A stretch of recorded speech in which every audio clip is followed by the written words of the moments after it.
Good morning, Top Fan Rivalry followers, and welcome to Friday. Yep, it's early. It's 6 a.m., 0600 on the West Coast. Uh, a lot later on the East Coast where Jackson's at. What does the O stand for? It's oh my gosh, it's early, but it's time to do the weekly review. So, Jackson, are you giddy up about this postseason or what? It's certainly been entertaining. Since the Braves got knocked out, I don't have to worry and stress out about all these games that go back and forth in the late innings. Little nice. It's a bummer, but it's also nice that I just go, yeah, don't miss that. Yeah, don't miss that. Yeah, we're good. Don't miss that. Don't miss that. So yeah, it's stressful when your team's in it, but when your team's out of it, it's a lot of fun to watch. Yeah. So I guess rolling into number one, my number one will be, the two teams that have advanced. The Yankees are in the ALCS, and so are Hmm. the New York Mets. Uh, Hmm. the Yankees beat a Royals team they are clearly better than. I like the Royals, but they're not better than the Yankees as a whole. And Hmm. then the Mets, the Phillies just looked flat. If you want my honest opinion, the Phillies could have gotten swept in that series and probably should have gotten swept with better bullpen management in that second game by Carlos Mendoza. The Mets would have swept the Philadelphia Phillies, but the Mets are hot. They're a dangerous team. They can hit, and they're one of those teams that grinds your bullpen down. So whoever advances in the National League has to be very, very careful, especially in a seven-game series, of how much of the bullpen you show a game to a team like the New York Mets that just they eat bullpens alive. Yeah. Yeah, it's I will agree with you that the Phillies look flat. I will agree with you that the Royals were outmanned. The Royals are a very good team of the future. And that's what we're seeing is that they have the shot, go all the way. It just wasn't this season. Yeah, but nothing to hang your head about. The Yankees have, between Soto and Judge, probably the best one-two punch in the lineup in the league. Mm. Arguably, it's like a coin flip with a, yeah. Know where you're going with this. Hold on, coach. Hold on before you get too crazy. Well, and I know what you're thinking. You could probably match up. It's like 1A, 1B. Take your pick. Otani and Betts. It really kind of is though. They're two different kinds of one-two punches. I think Judge Soto is a more traditional one-two punch, where you have the all-around guy and the slug guy, whereas Otani and Betts are like the power speed guys. They're not going to slug as much, Mhm. but they got that speed to make up for it. Yeah. That's where I was going with that. Take your pick. Okay. Okay. Whatever tickles your whatever tickles your fancy. Just making sure. I was gonna put up what you were, or was gonna pick up what you were throwing down, but I wanted to stop it before it got too crazy there. I So, look, stats don't lie, man. 700 slugging percentage from Aaron Judge. Stats don't lie, except when they do. except for the do. Exactly. Exactly. Okay, so my number one is I mean, I've got some fun stuff to talk about today, but I'm gonna get the elephant out of the room. Okay. Um, and it's a twofold scenario. So number one, I don't care how much a player haunts fans. Fans are never welcome to throw things at players. Um, it was embarrassing. It was an embarrassment for the Dodger fans that won't do that. If you don't know what we're talking about, where have you been? But Jackson Profar steals a home run in the first inning on Sunday against Mookie Betts. Kind of does a little shimmy and kind of hopping up and down and taunting the fan a little bit. Which, by the way, the fans got to take that ball away from him. I mean, that would not have happened in New York, but that's another story. Later on in the game, Fernando Tatis does his little dance, which velvet thrust, whatever. Um, Jackson Profar gives a ball to the same guy. Guy throws it back on the field. Then somebody else throws a ball at Profar and melee, ensues. First of all, fans know that there's a rule in the MLB. If something like that happens and it causes a 15-minute delay, the home team, the team that caused the delay, in this case, the Dodgers, could have forfeited that game, could have been forced to forfeit that game. Number one. Number two, enforce it on the field. Let it be enforced on the field. What Michael Kopech did to Fernando Tatis uh, 2 nights ago was exactly what you do. It was the first time Kopech faced Tatis since the incident. Kopech threw ball outside for the first pitch and then threw over Tatis's head. Not close to his head, but threw over his head and basically said, I see you and I know what you did and it's over. Right. Let the players police the players. The fans never police things. Jackson, your thoughts on this? Uh, I agree with that, but to a point, as fans, you're supposed to be getting under the player's skin. You cannot let the opposing player, especially the visiting player, get under your skin. If Yeah. Tatis is going to just sit there and not, he wasn't saying a word. He was just doing a little dance in front of the fans who were agitated, and he knew it was agitating them more. You're Mhm. playing straight into his hands when you're yelling and you're getting the focus off, supporting the team, and they spend the whole game trying to, you know, curse out the player in the outfield rather than, trying to give the Dodgers life. You're playing right into their hand.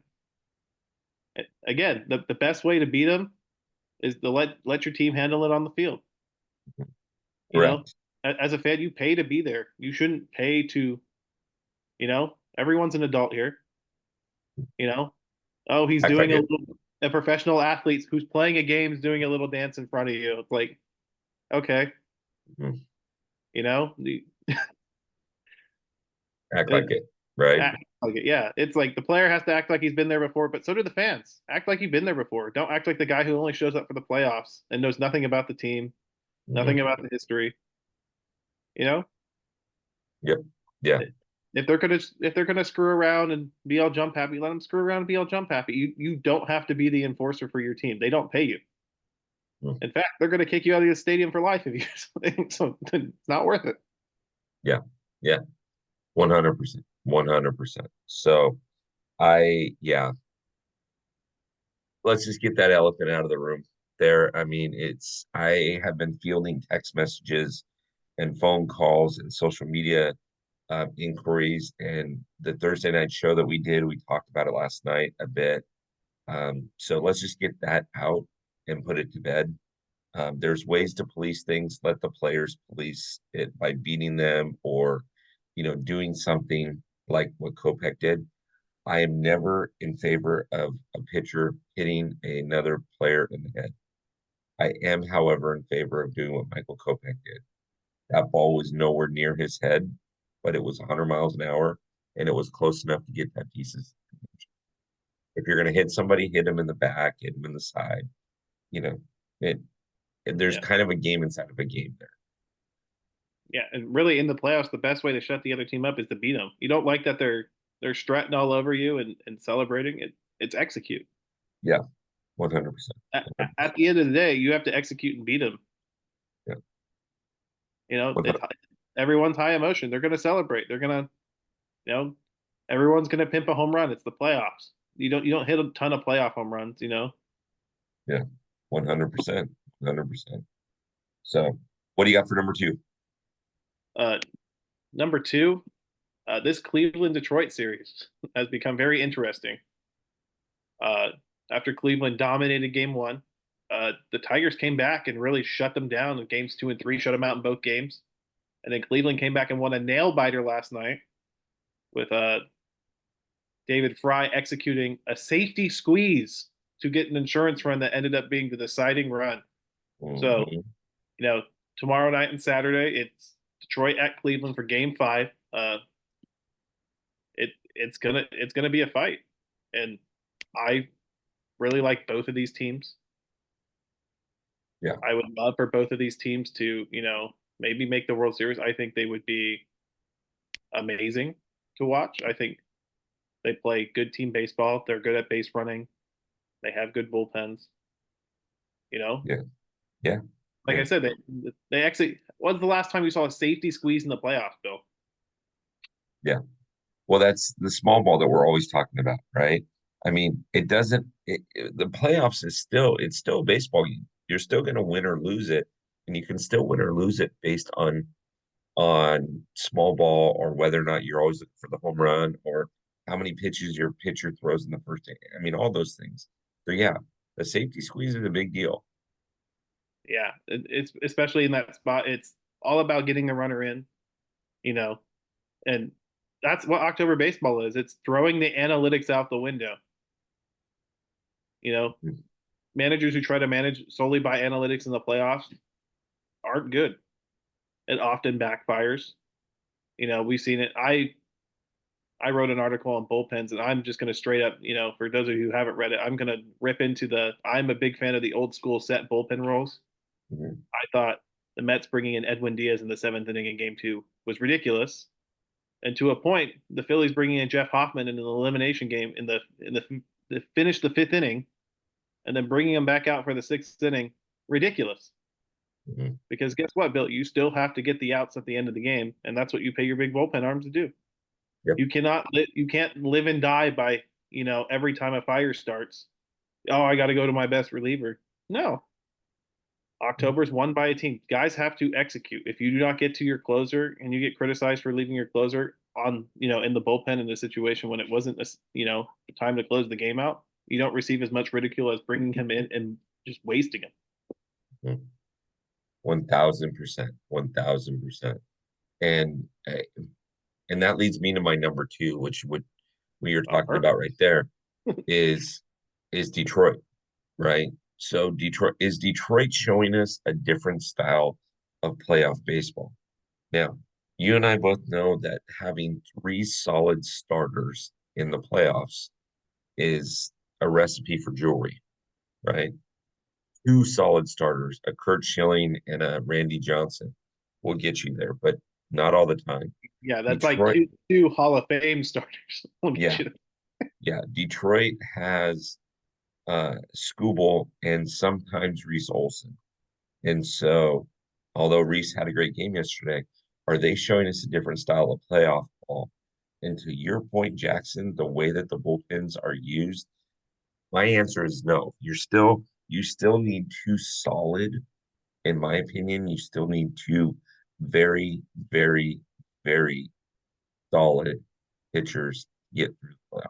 Starting, you can't Well, rely yeah, on the bullpen. we've seen it. What's been the theme of this playoffs? The team that jumps on the other team early. Like the bullpen can shut them down, but the bullpen is also it can be very volatile, very fickle. The more arms you put into these high pressure situations, especially in close games, the more likely it is to blow up on you. Hmm. Hmm. You Yeah. know, you can't expect. I know it's October, but these guys at what they logged 60, 70 appearances over the year. Mhm. You're asking them to pitch every night in October, whenever you need a fire put out, or I need you to cover an inning because the starter could only go three or four. It it's a poor way of managing. Like you said, you need those solid starters to get you through 6 innings, ideally 5, 6 innings. It doesn't matter if it's ugly. You just have to be in the game after 5, 6 innings, and you can win playoff games. Mhm. So we saw we in a perfect example of this, we saw that with Walker Buehler. He had a very, very ugly second inning a couple of nights ago. And I'm going to argue that Manny Machado, don't get me started on this guy and him running on the grass and picking up the rosin bag or whatever he did. Um, it- Walker Buehler gives up 6 runs in the second inning, but calms down and pitches the third, fourth, and fifth innings, thus allowing the Dodgers to not have to go to their bullpen, um, as quickly and allowing them to have a bullpen game in an elimination game and getting it done.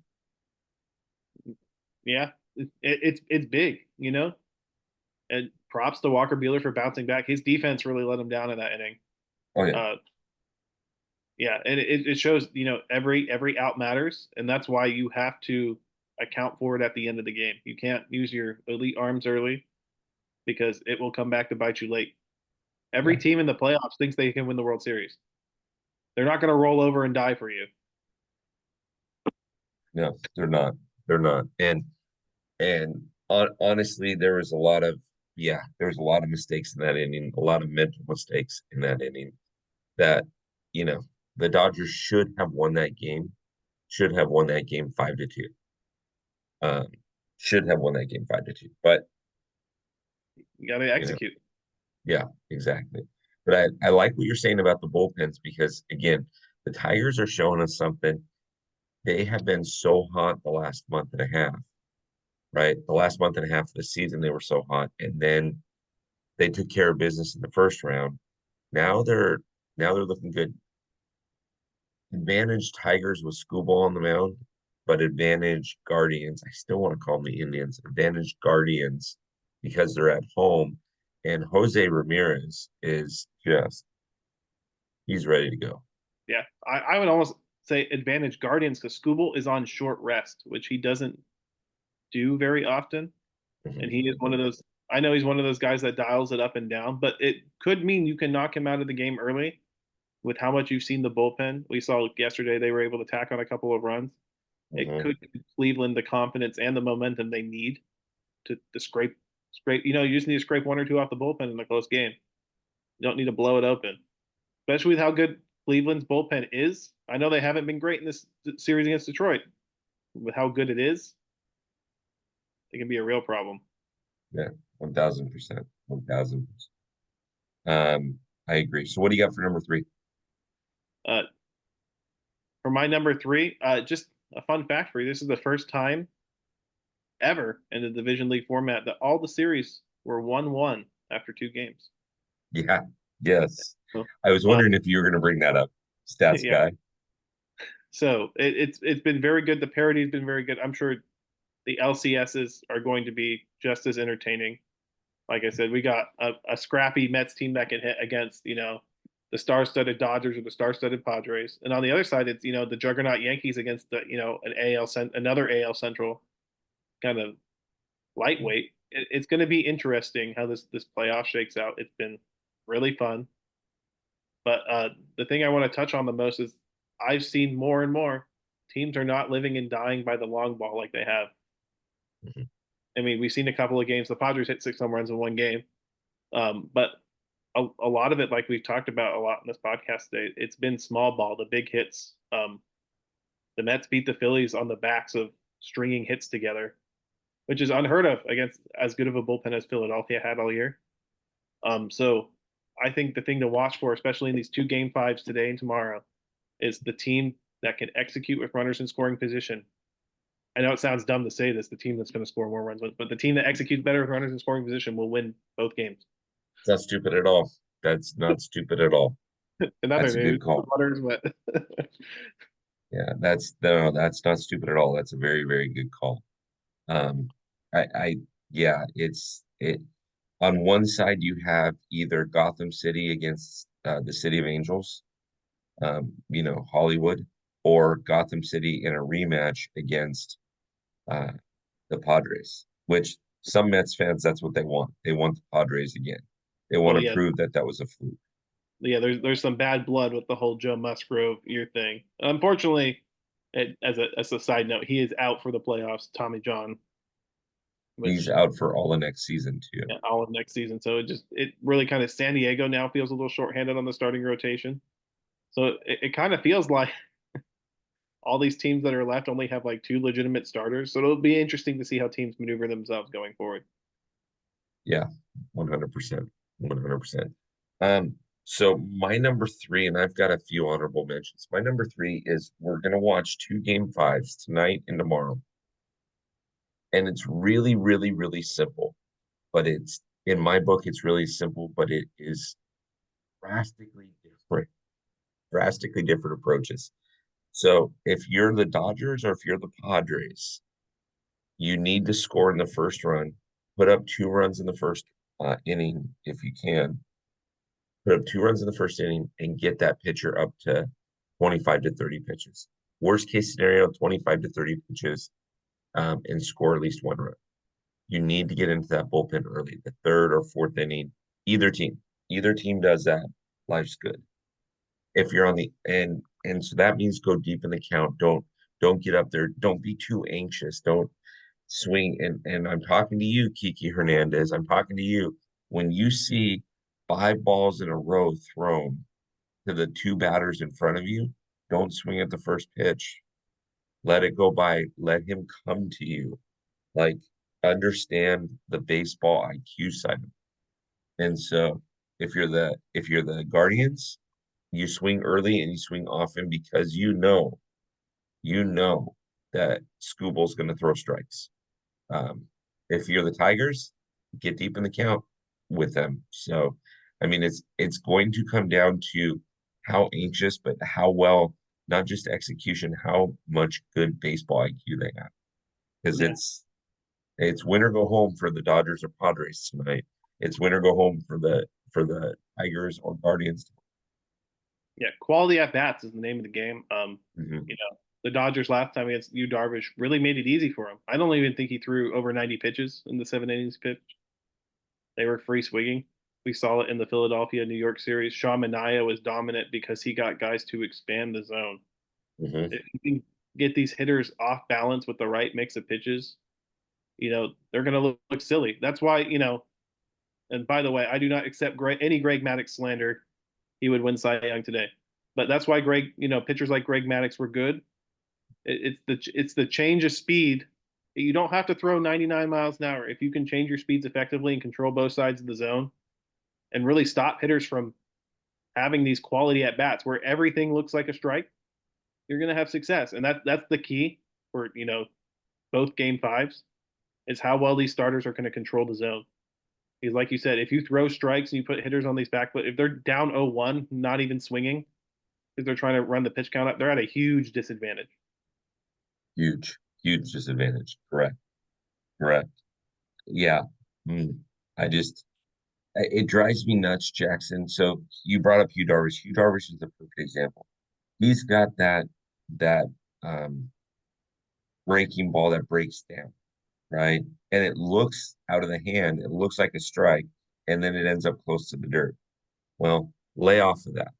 Um, but it's hard to say that because if you're not there, you don't know. But you have less than a half a second to decide whether or not to swing. 60 feet 6 inches, the release point of the ball in somebody's hand, a 6 foot man's hand, is about 58 inches from home plate. You have less than a half a second to decide to swing. Yeah, and Darvish throws every pitch under the sun. So it's like, is it a fastball? Is it a cutter? Is it a splitter? Is it a sweeper? Is it a slider? Yeah. Is it a curveball? So it's really tough. But like as a hitter, it's those quality at bats. It's picking and choosing when to swing. Like you said, baseball IQ. If a guy's throwing 5 balls in a row, don't chase, don't expand. Unless it comes out right down the middle, there's no excuse to be swinging at the ball. Even then, I would argue if he's throwing 5 in a row, you're taking all the way. Yeah. So I can't remember. Kiki Kiki had come in for Freddie at, and I can't remember how this worked out, but Otani, I think maybe Otani had walked, and ball four was, obviously the last pitch. And then Mookie came in and he walked on 4 pitches. And then Kiki came up first and second, and I want to say there was one out. And he swung at the first pitch. He fouled it off. But I thought, wait a second, you just saw 5 pitches in a row. This is the playoffs. Okay, you can't afford to make mistakes. 5 balls in a row. I'm sitting up there and I'm sitting there at the TV and I'm talking to my wife and I said, this guy needs to, as I'm looking at her, I'm like, this guy needs to take this pitch, right? Just take this freaking pitch Like until I you said, see a strike. unless it is a batting practice fastball, like it comes out of his hand, you're like, oh, that's a home run. you know, I, it, I it don't even happens. know. It's just not very often. It's the major leagues. Guys don't throw you pitches right down the middle at 94, 95 very often.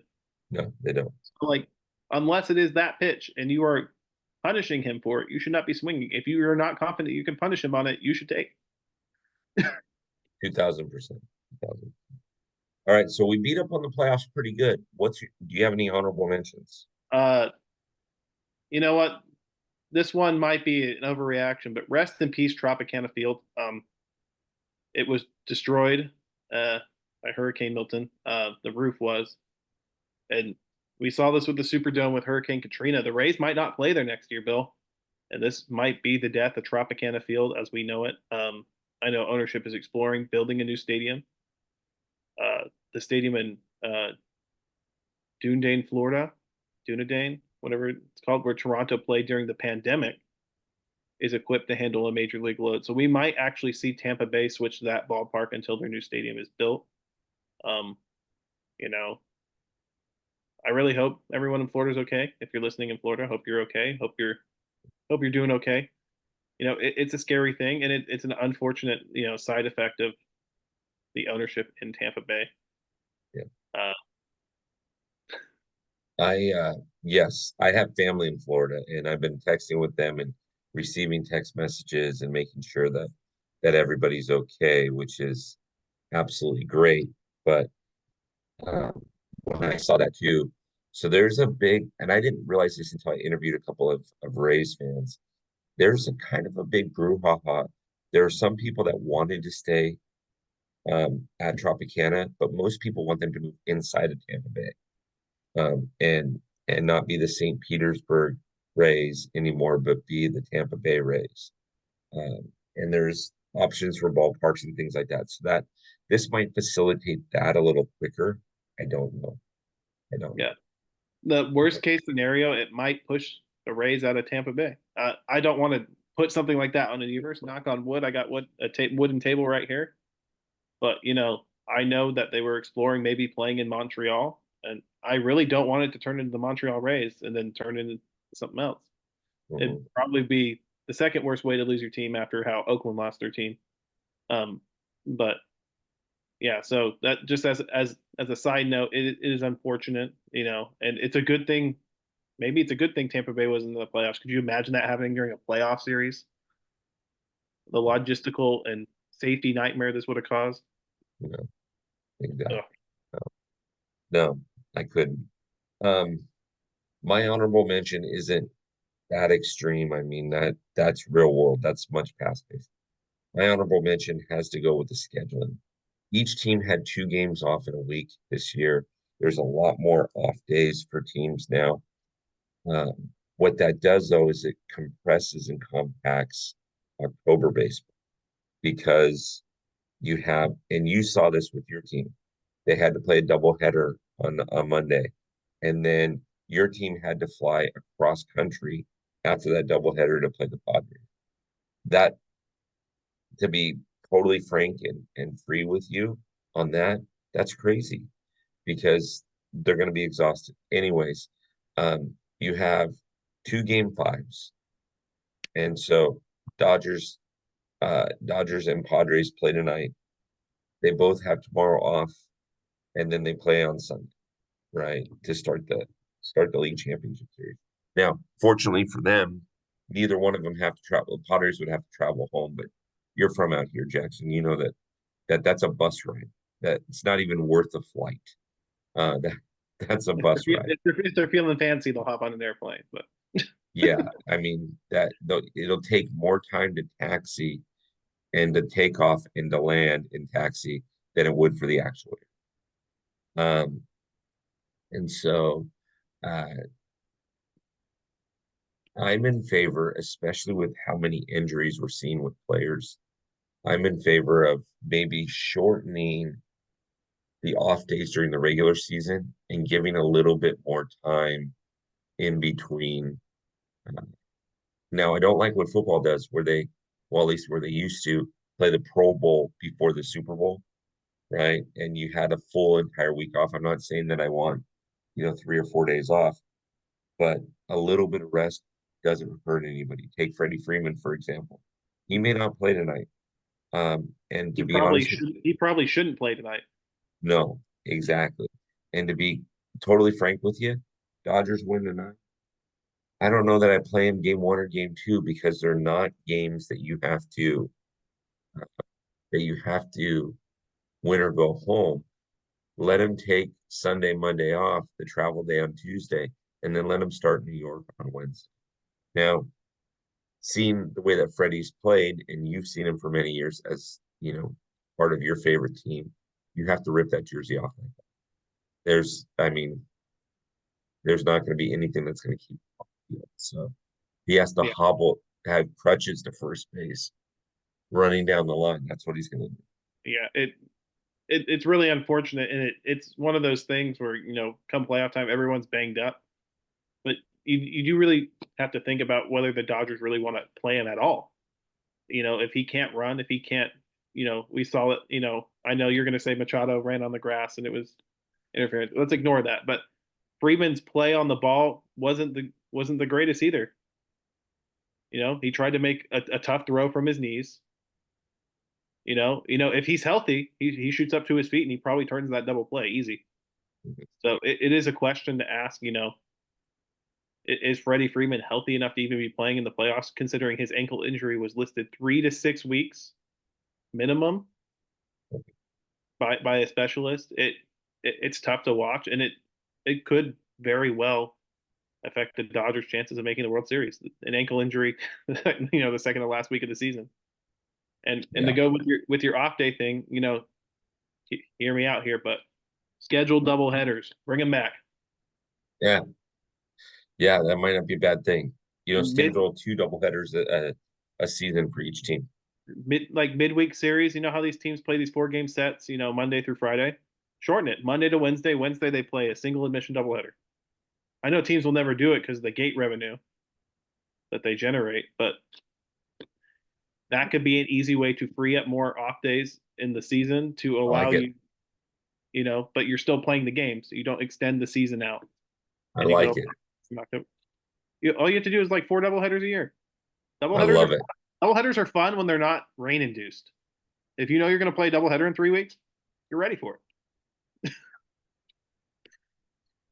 Instead Well, of getting rained out and going, oh crap, I got to play doodle. it's funny. Sorry, guys, that I'm yawning. It's like 6:30 in the morning on the West Coast. But I have to tell you, that's a great idea because at the end of the day, think about it, Jackson, for a second. You and I are hanging out. We're looking at the schedule. Oh, because of proximity of where we live. Oh, the Angels play a doubleheader, a single mission doubleheader. The first game starts at 1 and the next game starts at 5. You don't even need to do that. Just do it. The first game starts the 45 minutes after or the second game starts 45 minutes after the first game. Yeah. But you and I would look at that and go, dude, let's go spend the whole day at the stadium. Why not? Right? You'd sell it out. Yeah, it frees up those off days, which allows you to plan for the rain, which allows you near the end of the season to better manage the off days and manage October's off days. Yeah. I know the league will never do it, but that's how they Sounds used good to to do it. me. The scheduled doubleheaders were there to free up days. Yeah, you got to play 2 games, but like you'd rather play 2 games than have to, scheduled and then have a game get rained out and have to come back and play a single game later when everything's all stretched out. So, Sounds totally good to me. Sounds totally yeah, good to me. So, well, Jackson, I think we did good. I'm wearing my top fans and baseball shirt. You're wearing a hoodie because it's October, and that is a gorgeous hoodie. But thank you, you man. want to get this product, you don't need to pay full price. You just go into our Top Fan Rivalry team store and you enter the code. Jackson, get 10% off. Get a nice hat. I mean, I don't think they have this hat anymore. I think you got cooler hats than the one I'm wearing. You can get a can of corn hat like Bill's wearing. You know, pick up a hoodie. It was 35 degrees when I woke up this morning in Pennsylvania. Put some warm clothes on. Stay That's what stay it warm. is. It's Please October. understand that if you use the code Jackson, all caps, you're going to save 10%. Please understand if you use the code Manny Machado, we're going to charge you 50% more. So just so that you know, that's just the way that it rolls. Jackson, I can't wait for this weekend. There's going to be a lot of baseball this weekend. It's Lots to talk about. fun because they're all games that matter. Tonight, Dodgers Padres. Tomorrow night, Tigers Guardians. The following night is Mets versus either the Dodgers or the Padres. All games that matter. It's going to be so much fun. And the only thing that I can say about the Phillies not being in it is now I don't have to worry about being hungry because it seems like every time the Phillies have a home game and it's on Sunday night, I've just finished eating dinner and then they're showing the yummy cheesesteaks and I'm wanting to eat a cheesesteak. So Yep. only thing that would help. Jackson, let's do it again next week. You All ready? right. Yeah. Sounds great. All right. Have a good one.